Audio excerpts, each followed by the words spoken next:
What's going on, everyone? Another day here at the beautiful F-Line garage, but now I got a different car to worry about. If you see here, my wife and I got a 2015 Range Rover long wheelbase HSE supercharged.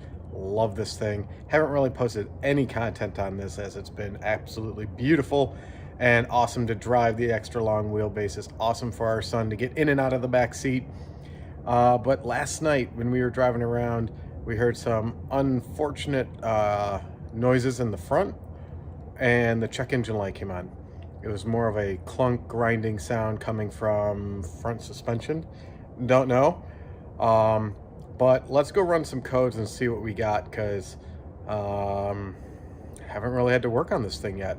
So let's go pull the OBD2 codes and go from there. All right, sitting inside the beautiful Range Rover. Absolutely love this thing. Backseat room is just to die for. But here we go. We plugged in the OBD2. Don't mind the dinging. We'll get through this. P0144, sensor circuit high volts. Bank 1, sensor 3, all right. P0055, bank 1, sensor 3. Heater resistance seems to be bank 1, sensor 3 on all of these. Heater. And U0126, loss of communication with steering angle module.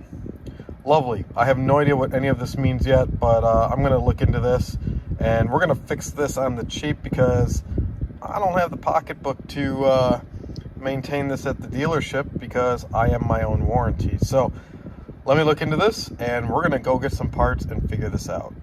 All right, guys, so a little update on that check engine light and all that other good stuff. So I'm in a loaner car. I'm in a Range Rover Velar or something like that. I don't know, don't like it. Seats are uncomfortable. I'll take our big bodied Range Rover any day. Anyway, so I took it to the dealership. I cringe, and I only do that because yeah, man, I got a cab in front of me. Kind of speeding up a little bit.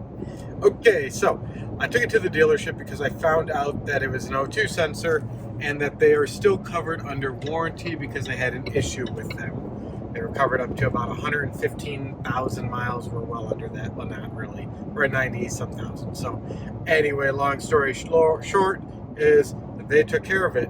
However, they have treated us super well. I will give them a lot of credit for that.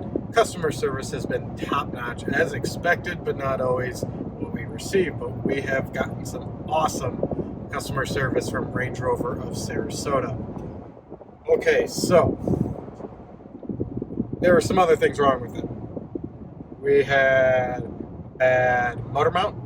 We had some steering knuckle thing in front. The steering knuckle on the right side has a hairline crack. The pinion in back is leaking a little bit. Anyway, I'll show you guys the breakout right here in a second. But I'm expecting a $3,000 bill, right? No!